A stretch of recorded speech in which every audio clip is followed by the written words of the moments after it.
Daawwattoota keenya egaa sa'aatii dhukaatirra keenya irraa taaddee egaa akkuma duratti deebinee kaasaa turre torbeen kun torbee ayyaana irreechaa wajjin wal qabatudha. Kan waliin wal qabatee tibbana oduuwwan keenya sarki caalan isaanii ayyaana irreechaa irratti kan xiyyeeffatanii oduu ijoo keenya har'aatiin qabanneenis egaa ayyaanni irreechaa ayyaana nagaa araaraa galateeffannaa fi tokkummaa ta'uun isaa inni beekama. Kana waliin wal qabsiises egaa sagantaawwan garaagaraa gaggeeffamaa jiru. Ayyaana irreechaa bara 2018 sababeeffachuudhaan agarsiisaa fi baazaariin irreechaa magaalaa Finfinneetti qophaa'ee ifatti banameetu jira. Dhimma kanarratti Wasanee Amaaree bal'ina isaa qopheeffattee jirti. Daawwannee walitti deebina. Ayyaana irreechaa bara 2018 sababeeffachuudhaan agarsiisni fi baazaariin Expo irreechaa guyyoota afuriif turu magaalaa Finfinneetti banameera. Sadarkaatti aanaa pireezidaantii mootummaa naannoo Oromiyaatti qindeessaan kilaastara hawaasummaa Oromiyaa Saadaat Nashaa irreecha bara kanaa kan adda taasisu yeroo hidha haaromsaa Itoophiyaa xumuruun ol ka'iinsa biyyaa fi haaromsa aadaa keenyaatti labsine ta'uudha jedhan. Bara kana irreechi bayyanachuu biyyaa akka ibsuu fi dinagdee akka sochoosuu akkasumas kalaqa akka agarsiisuu fi oomishaalee dhiyaatan beeksisuun sona irreechaa dabaluun murteessaa ta'uu ibsaniiru. Sirna irreechaa kabajnu akka eegametti ta'ee yeroo hidha haaromsaa laga Abbayyaa xumurree haaromsa keenya ol ka'iinsa biyya keenyaa itti labsine keessatti irreecha kabajamuudha. Gama biraatiin yeroo haaromsa aadaa keenyaa akka mootummaa naannoo Oromiyaatii fi akka magaalaa Finfinneettis labsinee hojiirra oolchaa jirru keessatti irreecha kabajamu waan ta'eef adda isa taasisa. Baazaarii fi egzibishinii kana keessatti daldalli geggeeffama, dinagdeen ni socho'a, waldaaleen kalaqa isaanii argisiifatu. Sochii kana keessatti meeshaaleen bu'uuraa gatii madaalawaatiin hawaasa keenyaaf akka dhiyaatan hin taasifamu. Kana walitti hidhaanee yoo ilaallu irreechaaf sona dabaluu keessatti, irreecha si'eessuu keessatti gaheen isaan qaban guddaa waan ta'eef baazaarii fi egzibishinii kana keessatti qooda fudhachuun barbaachisaa ta'a. Kantiibaa Taanaan bulchiinsa magaalaa Finfinnee Jaanxiraar Abbaay ayyaana irreechaa Expo irreechaa fi agarsiisaan kabajuun keenya aadaa keessummoota simachuu fi walitti dhufeenya hawaasaa caalmatti kan guddisuudhaas jedhaniiru. ኢሬቻን በባዛርና ኤግዚቢሽን በፓናል በመሳሰሉት ሁነቶች ስናከብር irreecha agarsiisaa fi marii paanaan yeroo kabajnu magaalaan Finfinnee giddugala baazaarii naannawa gamtaa Afrikaatti qopheessineen cinaatti kutaawwan magaalaa 11tti ayyaana masqalaa fi irreechaa giddugaleeffachuun baazaarii fi agarsiisni qophaa'ee jira. Qophiin kun keessummoota dhufaniif miidhagina akkasumas walii yaaduu fi tokkummaa cimsuuf gargaara. Turistoonni biyya keessaa fi alaa sagantichaan kan gammadanii fi Itoophiyaaf qabeenya ta'uu akka itti fufaniif kan carraa uumu waan ta'eef kanaaf sagantaawwan garaagaraan kabajuun barbaachisaadha jennee yaadna. ይህንን በተለያዩ ፕሮግራሞች ማክበር ይገባል ብለን እናስባለን። Hooggantuun Biiroo Aadaa fi Turizimii Oromiyaa Jamilaa Sinbiruu irreechi ayyaana galateeffannaa araaraa tokkummaa fi jaalalaa ta'uu ibsaniiru. Ayyaana irreechaa dinagdee biyyaa utubuu keessattis gahee olaanaa qabaachuu eeraniiru. Qaamuma ol ka'iinsa biyyaa kan ta'e tokko dinagdeedha. Dinagdee utubuuf ayyaana akkuma barameetti irreeffannee kan gallu kabajnee kan gallu osoo hin ta'in dinagdee keessatti qooda isaa bahachuu waan qabuuf sagantaan guyyaadhaa baazaarii fi Expo kunis mootummaa naannoo Oromiyaaf bulchiinsa magaalaa Finfinnee akkasuma dhaabbata hagaree event and promotioniidhaan karaa adda ta'een kan qophaa'e jecha. Inni kun sochii dinagdee keessatti qabnu karaa hundaan ayyaanonni keenya hiikaa dinagdee keessatti fi shoora dinagdee keessatti qabu argisiisuun waan irra jiraatuuf haala kanaan kan qophaa'e. Agarsiisaa fi Expo irreechaa irrattis oomishaaleen garaagaraa gatii madaalawaan dhiyaachuun ibsameera. Uffata garaagaraa gatii qallaalii gatii bareedaa ta'een uffanni baay'een asitti gurguramaa jira. Alatti yeroo bittan uffanni birriin isaa baay'ee qaaliidha, baay'ee widdiidha. As yoo dhuftan gatii rakkisa ta'een gatii gaddagaleessa ta'een gatii humna keetiin wal madaaluun meeshaalee barbaadu guutuu asii argamu. Uffanni aadaa, nyaanni aadaa, dhugaatiin aadaa akkasumaanis meeshaan industirii irraa bahu oomishni adda addaa damma dabalatee daakuu dabalatee paastaa mokoroonii dabalatee kuduraan muduraa adda addaa gosa adda addaa dabalateetiin oomishni asitti hin dhiyaanne hin jiru jechuudha. Ayyaana irreechaa bara 2018f qophiin barbaachisaan taasifamaa jiras jedhameera. Daawwattoota keenya egaan oduu kanarratti dhaabbanne keessummaa Feerranna jennee durattis kaasneerra. Keessummaan keenya asitti argamanii jiru. Keessummaan keenya Obbo Nagaash Salomoon jedhamu Komishinii Turizimii Oromiyaatti. Daayireektara qophii karooraa bajataa fi hordoffiidha isaanii. Obbo Nagaash baga nagaan dhuftan. Baga nagaan eegdanii. Baay'ee galateeffannaa asitti nu argamuu keessaniif egaa yeroon kun yeroo keessattuu Komishiniin Turizimii Oromiyaa yeroodhaa gara yerootti hojii guddaa hojjetaa jirudha. Egaa ayyaana addabaabaayii wajjin wal qabatee hawaasa keessatti bal'inaatiin kabajamu irreecha inni tokko addabaabaayii irratti ayyaanota kabajaman keessaa. Egaa haala kamiitiin beeksisuu irratti hojjechaa turtanii Komishiniin Turizimii Oromiyaa gama kanaatiin irreecha qofa osoo hin taane ayyaanuma addabaabaayii irratti kabajamanis haa ta'u hojii akkamii hojjetaa ture han jedhu gaaffii jalqabaa taasifanna.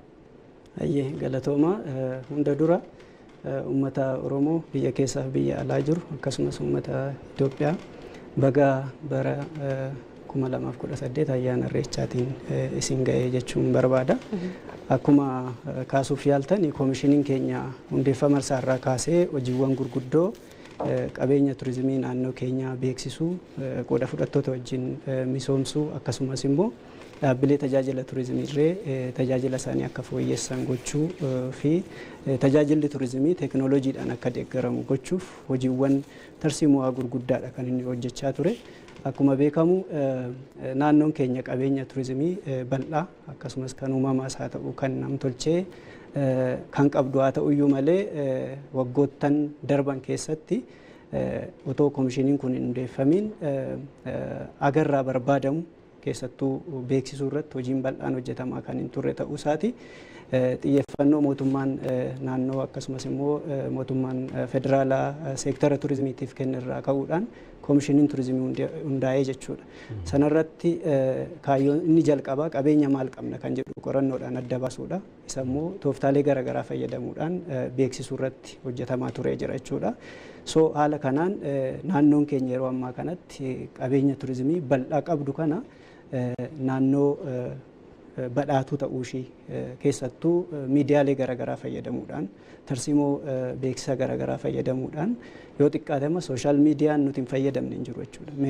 Meenistiriim miidiyaa hunda ni fayyadamna.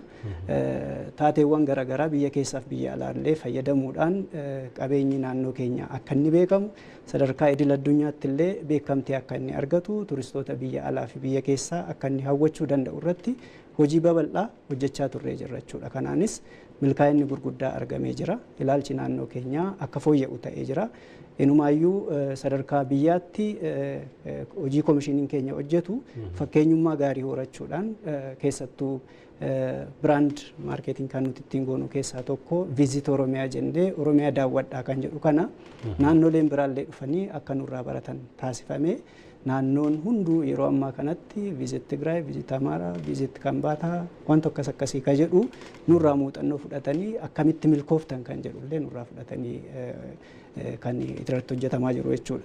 Kanaaf hojii hojjennu keessaa tokko gaa sagantaawwan addabaabaayii irratti gaggeeffaman keessaa kan akka irreechaa akkuma beekamu irreechi sadarkaa guddaatti akka Oromiyaattis akka biyyaattis taatee akka idil addunyaatti illee yoo fudhanna yoo ta'e addabaabaayii irratti sagantaawwan kabajaman keessaa uummanni bal'aan kan irratti argamu keessaa isa tokkodha jechuudha. Kanaaf kuni sadarkaa idil addunyaatti illee biyyoota gurguddatan jenne biratti illee taateewwan akkasiin argamu. Kanaaf isa kana haala adda ta'een hojiin beeksisaa miidiyaa biriifingii kennuurraa kaasee sooshaal miidiyaa garaagaraatti fayyadamuudhaan kaasee infuleensoroota adda addaa fayyadamuudhaan kaasee ergaan keenya akka namoota baay'ee bira ga'u irratti hojjetamaa jira jechuudha. Isaan kana keessaa egaa torbeen turizimii galtee irreechaa akka ta'utti sagantaa guyyaa 3 kan bara baraan ispeeshaalii waggoottan 5 darbaniif irratti hojjechaa turree jirra jechuudha.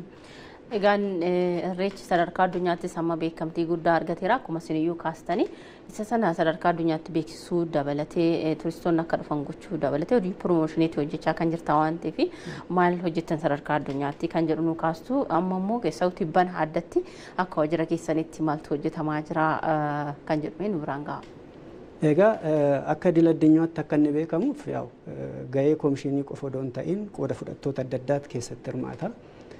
ministeera turizimii irraa kaasee biiroo aadaa fi turizimii abbummaadhaan dhimmoota aadaatiin wal qabatee kan jiran kana galmeessisuu irratti qorannoo garaagaraa kan gaggeessaa jiran ogeessonni baay'een kan yeroo dheeraadhaaf irratti hojjechaa jiranii hojiin bal'aan hojjetamaa jira jechuudha. Kan egaa galmeessisuudhaaf ulaagaawwan yuuneeskoon lafa kaa'an hedduutu jira. Isaan keessaa wantoonni sagantaan irreechaa kun guuttachuu qabu. Keessattuu akka galtee gadaatti sirna gadaa galmaa'ee jiran beekama. Akkasumatti inni kunis immoo intangible cultural heritage jennee sadarkaa addunyaatti kan galmeessuudhaaf deemaa jirru keessaa isa tokkodha jechuudha. Kanaaf egaa kun akka beekamuuf keessattuu nuti irra caala hojii beeksisaati jechuudha.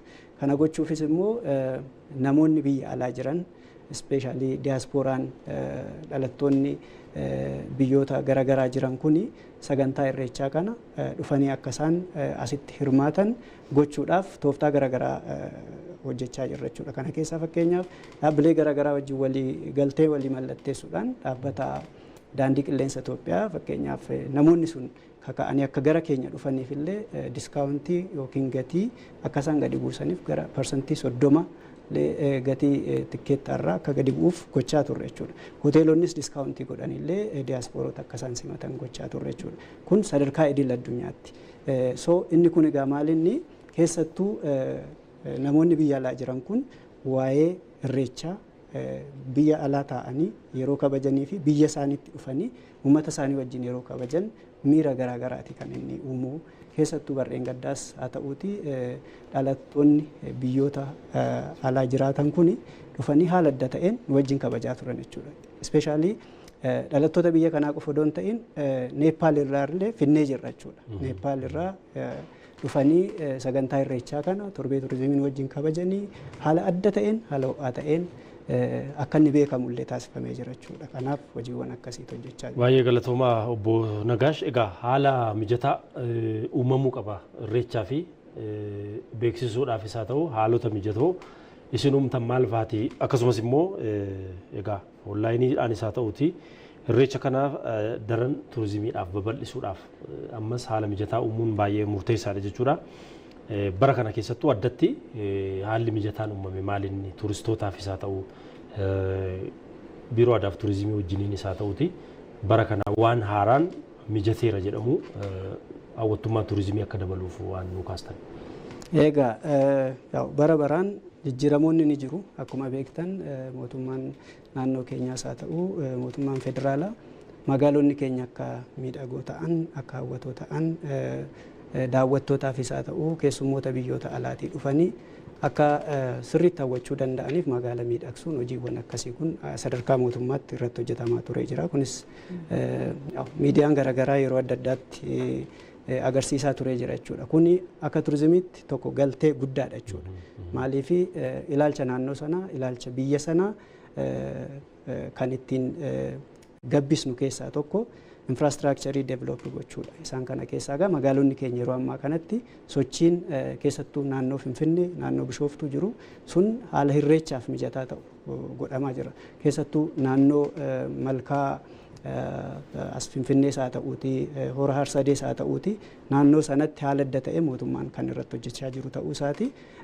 Kun immoo irra caala hawwatummaa irreechaa kan dabalu ta'a jechuudha. Inni kan biraa dhaabbilee tajaajila turizimii irratti leenjiin garaagaraa kennamaa ture. Akkaataa ittiin namoota irreechaaf dhufan keessummoota irreechaaf dhufan simachuu dandeenyu irratti leenjiin garaagaraa magaalaa Shaggar dabalatee magaalaa Bishooftuu akkasumas immoo magaalota biraa irratti leenjiin garaagaraa kan hubannoo uumuu danda'u kennamaa ture jira jechuudha. Akka komishiniitti hojiiwwan kun haala mijataa uumuu keessaa isa tokko. Inni kan biraa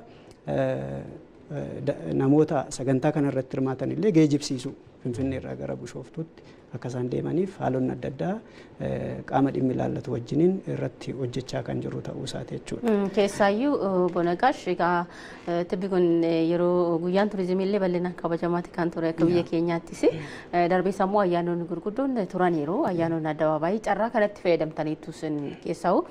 Turistoota biyya keessaas haa ta'u biyya alaa kana tursiistanii ayyaana irreechaan gahuudhaaf egaan akka beeksisaatti yookaan dhaadhessuu wajjin wal qabatee hojiiwwan garaagaraatti kan hojjetamanii kan irratti maal hojjettaniitu keessaa turistoota kanneen tursiisuudha achuma wal qabsiistanii yuuneeskootti galmeessuudhaaf irreecha maal hojjechaa jirtu kan jedhu dhumarratti nu kaastu. Egaa turistoota tursiisuun dura waamuutu dursa. Isa kana gochuu keessatti bara kana adda kan godhu dhaabbilee gara 27 kan ta'an biyyoota garaagaraa irraa yeroo jalqabaaf gara Itoophiyaa akka isaan dhufan irratti hojjennee dhaabbileen hunduu dhufuudhaaf murteeffatanii jiran jechuudha. Isaaniifis bakki itti isaan tajaajila isaanii, oomisha isaanii beeksifatan buuziiwwan garaagaraa qophaa'ee jira. Sagantaa sanarratti qaamni dhufee ilaalu arguu hin danda'a waan ta'eef inni kun egaa keessattuu walitti dhufeenya biyyootaa cimsuu keessatti gahee olaanaa taphata jechuudha. Inni kan biraa muuxannoo biyyoota garaagaraa qooddachuu fi muuxannoo nu bira jirullee kennuudhaaf carraa guddaadha kan inni nuu kennu. Yeroo jalqabaaf hirmaattonni amma kana biyyoota alaarraa dhaabbata garaagaraati jechuudha. Dhaabbata 27 fi sanaa ol still warri amma request illee dhiyeessaa jiran ni jiru jechuudha. Kanaaf kana jechuun maanni sadarkaan nuti ittiin taatee yookiin torbee turizimii Oromiyaa qopheessaa jirru kuni sadarkaan isaa baay'ee ol ka'ee gita uummata Oromoo gituu danda'uun sadarkaa uummata Oromoo beeksisuu danda'uun sadarkaa addunyaatti illee akka inni beekamu taateen torbee turizimii kun sirriitti irratti hojjetamaa jira jechuudha. Sagantaa achitti goonu keessaa inni tokko egzibishiniidha jechuudha. Agarsiisa dhaabbileen garaagaraa wantoota tajaajila kennuu danda'an achitti walitti kan beeksisan jechuudha. Inni kan biraa immoo awwaardii garaagaraati. Namoota tajaajila turizimii keessatti, misooma turizimii keessatti, guddina turizimii keessatti gahee olaanaa taphataniif beekamtiin kan itti kennamu. Inni kan biraa fooramoota garaagaraati. Yaada galtee poolisii ta'uu danda'an garaagaraa mata duree adda addaa irratti qooda fudhattoonni qaamni ilaallatu achirratti argamanii yaada galtee poolisii ta'uu danda'an kan achi keessatti illee yaada nu dhiyeessanii inni dhuma miis turizim kan jennu kan baay'ee eegamaa jiru Oromiyaa bakka buute qabeenya Oromiyaa sadarkaa idil addunyaatti afaanota garaagaraatiin kan beeksistu bareedduu Oromiyaa filachuudha jechuudha. Kanaaf sagantoonni kun mataa isaaniitiin egaa waltajjii garaagaraa of keessaa qaba, qooda fudhattoota garaagaraa of keessaa qaba, miidiyaa adda addaatu irratti hirmaata. Isaan sun mataa isaaniitiin akkaataa nuti ittiin qabeenya naannoo keenya sirriitti ol kaasnee beeksisnu keessaa isa guddaadha jechuudha. Inni kan biraa UNESCO irratti galmeessuuf akkuma dura kaasee UNESCO irratti galmeessuuf adeemsa qaba. Adeemsa sana qorannoodhaan ulaagaawwan yeroo adda addaatti koreen adda addaa mirkaneessuu qaba. Adeemsa mataa isaa qaba jechuudha. Sana gochuudhaaf akka komishiniitti nuti qooda fudhattootadha. Qooda fudhattoota taaneet abbummaadhaan aadaaf turizimii fi ministeera turizimiiti irra caala wantoota akkasii galmeessisuu irratti gahee kan qabatu. Haa ta'uti garuu akka komishinii turizimii irratti nuti kan hojjennu maa'inni dhiibbaa uumuu. Wanti sun galtee turizimii akka inni ta'uu danda'u, akka inni yoo galmaa'e bu'aa akkamii fiduu danda'u isaan kana dokumentoota adda addaa walitti qabu keessatti gahee mataa keenyallee taphachaa jirra jechuudha. Kanaaf asumaan hundumtuu sagantaan keenya borurraa kaase guyyaa 3 tura hoteela Skylight'tti kan qophaa'udha. Hordoftoonni Skylight'tti boruudha kan banamu. Borochuun gaafa 20 Duwwaa 1/2018 sagantaa baniinsaa ni gaggeeffama. Sagantaa baniinsaa sanaan booda egzibishiniin jira. Egzibishinii irratti dhaabbilee gara 70 jira jechuudha. Kan biyya alaa gara 27, kan biyya keessaa immoo haaluma sanaan. Achi keessatti dhaabbilee tajaajila turizimii kennan dabalatee dhaabbileen garaagaraa tajaajila isaanii namoota achitti dhufan beeksisuu barbaadan kan achitti hirmaatan ta'a jechuudha. Bukkeedhumatti immoo maaltu jira? Konferensii garaagaraatu jira jechuudha. Fooramiitu jira mata duree garaagaraa irratti dhimma faayinaansii irratti, dhimma sustainable turizimii irratti wal qabatee, dhimma innoveeshinii irratti wal qabatee isaan kun dhaqanii galtee guddina turizimiitiif akka ta'aniif mariin garaagaraa ni gaggeeffama. Isa kanaaf namoonni yoo achirratti dhufanii hirmaatan muuxannoo garaagaraa argachuu danda'u, beekumsa garaagaraa argachuu danda'u. Kanaaf achirratti hunduu akka dhufu waamicha keenya ni dabarsina. akkasumas immoo sagantaa badhaasaas akkuma dura kaasuuf yaalle badhaasni sun kaataagorii adda addaati kan inni qabu namoota guddina turizimii keessatti gahee qabaatan akkasumas immoo bakkeewwan hawwata turizimii irra caala namoota keessummeessuudhaan beekamoo ta'an eenyu fa'i hoteelota isaan kamtu irra caala sin keessummeessisa kamitti itti gammaddaniitu kan jedhu murtii hawaasaatiin kan filatamu ta'a jechuudha. Kanaaf guyyaa sana kan guyyaa dhumaa Ministeerri turizimii bareedduu Oromiyaa filachuudhaan sagantaan keenya kan goolabu ta'a. Kun egaa galtee irreechaa yookiin namoonni biyyoota alaatii dhufan illee asuma turanii dabalataanis irreecha irratti akka hirmaatan kan itti taasisnudha. Keeniyaarraas naannoo Keeniyaarraa Oromoonni achi jiran illee akka isaan dhufanii sagantaa keenya irratti hirmaatanis hojii gurguddaa hojjechaa jirra jechuudha. Hayyee egaa yaada bal'aa nu kaastanii qophii gaariitti akka jirtanii fi egaa hojiin ayyaana irreechaa simachuudhaaf egaa haalduree garaagaraa irratti akka jirtan nu kaastanii jirtu. Obbo Nagaash Salamoon Komishinii Turizimii Oromiyaatti Daayireektara Qophii Karooraa Bajataa fi Hordoffii yeroo keessan fudhattanii asitti argamtanii yaada nuti kaafneef hawaasaaf waan ibsa kennitaniif ulfaadha. Isinis guddaa galatooma nu waamuu keessaniif. Baay'ee galatooma.